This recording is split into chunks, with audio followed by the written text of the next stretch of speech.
ጸጉራችሁ እየተነቃቀለና እንዲሁም ደግሞ ከግንባሩ እየሸሸ ካስቸገራችሁ ይህንን ቅባት ለእናንተ ነው። የምር ሰርታችሁ ተጠቀሙት፣ በጣም ትወዱታላችሁና እኔ በጣም ነው የተመቸኝ። እንዲሁም ደግሞ ቢያንስ በቃ ለስንት ጊዜ መጠቀም አለብን ይህንን ቅባት። የምር ይህ ቅባት ቤታችሁ መጥፋት የለበትም። ቅባቱ አብረን እንሰራለን። ሰላም ጤና ይስጥልኝ ቻናሌ ቤተሰቦች፣ እንዴት ናችሁ? ሰላም ናችሁ? እኔ በጣም ደህና ነኝ፣ እግዚአብሔር ይመስገን። እናንተም በያላችሁበት ሰላማችሁ በዚህ ትርፍ ይበልልኝ። ዛሬ ምርጥ ቪዲዮ ይዤላችሁ መጥቻለሁ። ቅባቱን አብረን እንሰራለን። በመጀመሪያ ቤት ውስጥ ያለ ግብአት ነው የሚያስፈልገን።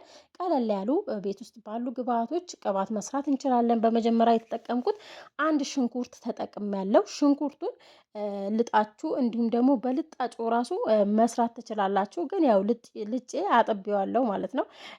ከላጣችሁ በኋላ አንድ ሽንኩርት እንደ ጸጉራችሁ ብዛት ይወሰናል እና ጸጉራችሁ ብዙ ቅባት መስራት ከፈለጋችሁ አንድም ሁለትም አድርጋችሁ መስራት ትችላላችሁ። ነገር ግን እኔ ብዙ በዛ አርጌም አልሰራውም ያናክልና ቢያንስ ለሁለት ጊዜ ለሶስት ጊዜ የሚሆነኝ አክል ነው የሰራው። ስለዚህ በዛ አርጋችሁ መጠቀም ትችላላችሁ። ሽንኩርት በብዙ ጥቅሞች አሉት፣ ለጸጉራችን እድገት ወሳኝ ነውና ሽንኩርት በውስጡ ብዙ አሲዶች አሉት እና እንዲሁም ደግሞ የደም ዝውውራችንን በጭንቅላታችን ላይ የደም ዝውውር የደም ሰርኩሌሽንን እንዲፋጠን ያደርጋልና ጸጉርን ለማሳደግ ከግንባር የሸሸ ጸጉርን እንዲመልስ እንዲሁም ደግሞ ጸጉራችን እንዲበዛ ያደርግልናል። ያው ብዙ ጊዜ እኛ የምንፈራው ሽታውን ነው። ለሽታው ደግሞ መፍትሄ እሰጣችኋለሁ እኔና ሽታው ብላችሁ እንዳትፈሩ። ሌላኛው ደግሞ እዚች ጋር የተጠቀምኩት ዝንጅብል ነው።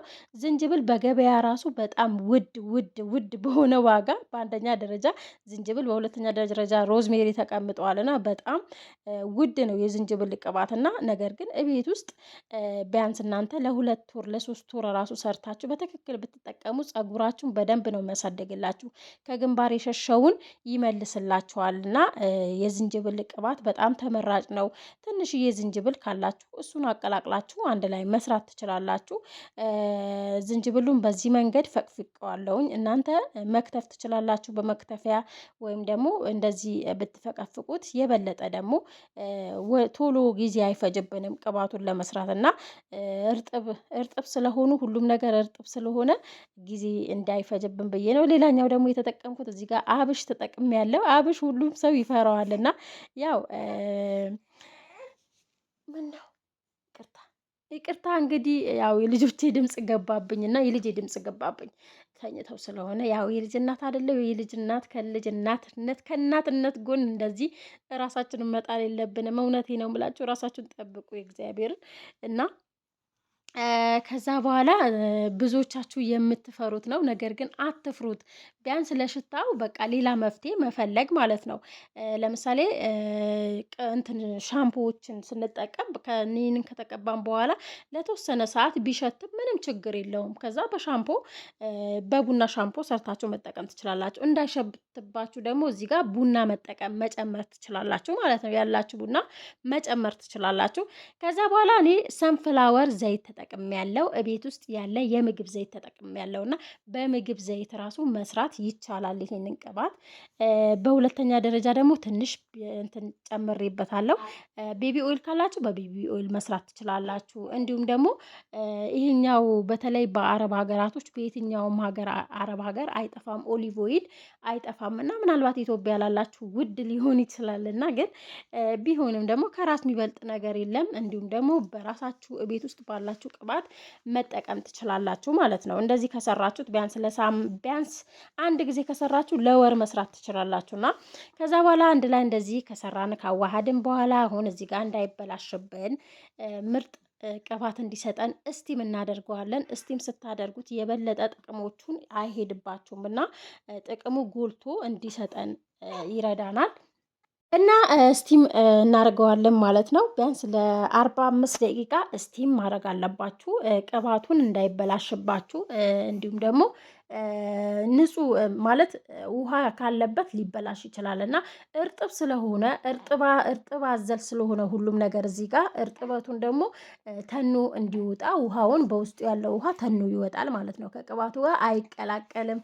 እስቲ ዘይትና ውሃ ብታቀላቀሉ፣ በነገራችን ላይ ዘይቱ ለራሱ ከላይ ይሆናል፣ ቅባቱ ደግሞ እንትን ይላል ማለት ነው። ስለዚህ እንደዛ ማድረግ አለባችሁ። በዚህ አጋጣሚ ለቻናል አዲስ የሆናችሁ ቤተሰብ እየሆናችሁ አበረታቱኝ። ሰብስክራይብ ማድረጋችሁን እንዳትረሱ። ሰብስክራይብ አድርጉ፣ ላይክ ሼር አድርጉ። ሌላ ጊዜ የምለቃቸውን ቪዲዮዎች እንዲመጡላችሁ ደግሞ የደውል ምልክቱን መጫናችሁን እንዳትረሱ።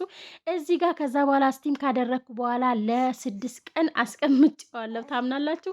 6 ቀን ከ6 ቀን በኋላ ነው እዚህ ጋር የምናጠለው። ከ6 ቀን በኋላ የሁላችሁ ከለሩ ራሱ በቃ ተቀየረ፣ በስሏል ማለት ነው ሁሉ ነገር። ግን በጣም ነው የወደድኩት። እውነት ለመናገር በጣም ተመችቶኛል። ትንሽ ብዙ ሽታ ያናክል ባይኖረውም እንዲሁም በጣም እንትን ፈርቼለት ነበር ትንሽ፣ ለምን ከልጆች ከህፃናት ጋር ስለሆንኩ ማለት ነው። ግን ብዙም ያናክል የሚያሳቅቅ ሽታ የለውም። ለምን ከ30 ቢያንስ 30 ደቂቃን ብቻ አይደለም ያቆየሁት እና 1 ሰዓት ነው እንደዚህ ያቆይቼ ነው የታጠብኩት። ከዛ በኋላ እዚች ጋር ቅባቱን ጭምቅ አድርጋችሁ አጨምቃችሁ ማውጣት። ከዛ ግን በደንብ እንዳትጨምቁት፣ ምክንያቱም እዚህ ጋር ስቲም ለማድረግ ማለት ነው ትንሽ ቀርቶኝ ነበር እና ውሃ ነካለው ስለቆየም እንትኑ ምንድነው ይሄ ወይኔ እናቴ ድረሽ። አሁንማ ዲሊት አላረግም፣ ታውቃላችሁ፣ ዲሊት አላረግም። ሽንኩርቱ ማለት ነው። ሽንኩርቱ ውሃ ቀርቶታል እና ትንሽ በደንብ በምጨምቀው ሰዓት እንደገና ውሃ ነክ ወጣብኝ ማለት ነው። ያ ደግሞ ውሃ አላስገባውበትም። ከገባ ደግሞ ቅባቱ ያበላሽብኛል። ስለዚህ ቅባቱን ብቻ ጨምቄ ያኛው ደግሞ በውህድ መልኩ መስራት ይቻላል። ነገር ግን እኔ አልሰራሁትም፣ ጥየዋለሁ እና ምክንያቱም ከህፃናት ጋር ሆኜ በቃ። ከዛ በኋላ ቅባቱ ይህንን ይመስላል። ወይኔ እንዴት አባቱ እንደሚያምር ከለሩ። እዚህ ጋር እንደገና እናንተን ለማሳየት ብዬ ነው። መጀመሪያ ለካ የቀረጽኩ መስሎኝ ሳልቀርጽ ጨምሬ ነበር። ከዛ ገለበጥኩት። ከዛ ጠርሙስ ነበረኝ፣ በሱ ጠርሙስ ጨመርኩኝ።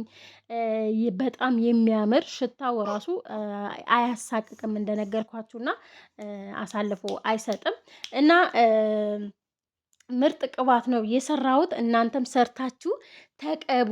የምር ፀጉር የራሱ ታጥቤበት ማለት ነው። በቃ ምንም እንትን ሽታ ምናምን የለውም። ምክንያቱም እንትን ሰርቼ ነበር፣ ሻምፖ ሰርቻለሁ። ሻምፖውን እለቅላችኋለሁ።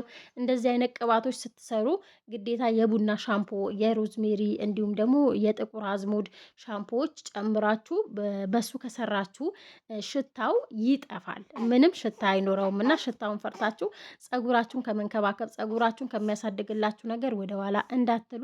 ምናልባት ያው እሱን ተቀብታችሁ ውጭ መውጣት አትችሉም። ነገር ግን ለ30 ደቂቃ አትሊስት ቢያንስ በሳምንት 2 ብትጠቀሙት። አሁን እኔ 2ኛ እጠቀመዋለሁ። ፀጉሬ እንደነገርኳችሁ አራስም ስለሆንኩኝ በጣም እየተነቃቀለ አይሰባበርም። ፀጉሬ ከስር ነው እየተነቀለ ያለው እና በዛም ነው የሳሳው። ይሄ የሳሳው ፀጉር ደግሞ አብረን እንመልሰዋለን እንደ እግዚአብሔር ፍቃድ። የሳሳውን ፀጉር መመለስ እንችላለን። ስለዚህ እንዳይነቃቀል ደግሞ ይህንን ቅባት በጣም ነው የሚጠቅመኝ። በሳምንት 2 ጊዜ በቃ 2 ጊዜ በሳምንት ብትጠቀሙት፣ በተለይ በጣም እንደኔ የሚነቀልባችሁ ከሆነ ፀጉራችሁ ከግንባራችሁ የሸሸውን ካለ በሳምንት 2 ተጠቀሙት። ከዛ በኋላ ለውጡን እስከምታዩ ድረስ ማለት ነው። ለውጡ ስታዩ ደግሞ በሳምንት 1 ጊዜ ታረጉታላችሁ። ምናልባት ያው በሳምንት 2 ጊዜ እንዴት እንታጠባለን ፀጉራችን ልትሉ ትችላላችሁ። አውቃለሁ ይከብዳል። ግን የሚነቃቀልብን ከሆነ ደግሞ በጣም ከባድ ነው። ስለዚህ እንደዚህ እየተጠቀማችሁ እራሳችሁን ጠብቁ። እኔ ፀጉሬ ላይ መሳጅ በደንብ አደረኩት። በደንብ ነው የተቀባሁት። የጠርሙሱ ግማሽ ነው የተቀባሁት። በሚገርም ሁኔታ ግማሹን ተቀብቼዋለሁኝና የምታዩት ይሆናል። እዚህ ጋር ያው ትንሽ አላመቸኝም፣ ስቀባ አላመቸኝም ነው እንጂ አልተመቸኝም ሳሳያችሁ ማለት ነው። ለማንኛውም መሳጅ በደንብ ነው የሚፈልገው። መሳጅ ካላደረጋችሁት ማሳጅ ካላደረጋችሁት ትርጉም የለውም ማለት የእንትን ግዴታ የስካልፕ ወይም ደግሞ ጭንቅላታችሁ ይሄ እንትኑ መነቃቃት አለበት። መሳጅ ስታረጉት ይነቃቃል፣ የደም ዝውውርን እንዲፋጠንላችሁ ያደርጋልና። ይቅርታ እንግዲህ የልጄ ድምፅ እየገባ ስለሆነ ከዛ በኋላ ከካሜራ ጀርባ በደንብ መሳጅ አድርጌዋለሁኝ። ልጆችን እንደዚህ እያጫወኩ ምናምን ነበር መሳጅ ያደረኩት ካሜራ አጥፍቼ። ግን በተቻለኝ አቅም እናንተንም መሳጅ ሳረግ ለማሳየት ብዬ እዚህ ጋር ቪዲዮ ቀርጬላችኋለሁኝና በጣም ነው የተመቸኝ። ዛሬ ገና እንደገና ይሄ ቪዲዮ ከቀረጽኩት ስንተኛ ቀኔ ነው? ሳምንት ምናምን አልፎታል፣ ሳምንት ሆኖታል መሰለኝና ነገር ግን ዛሬ ዛሬ ደግሞ ደግሜ ልቀባ ነው። አሁን እቀባዋለሁ። ደግሜ እቀባና ሻምፖ የሰራው ሻምፖ ስላለ 2 ጊዜ እታጠብበታለሁ ብዬ ስላስቀመጥኩት በሱ እንትን እላለሁኝና ቅባቱን ሰርታችሁ ተጠቀሙ። ከጠቀማችሁ ደግሞ ኮመንት አርጉልኝ። ባይ መልካም ቆይታ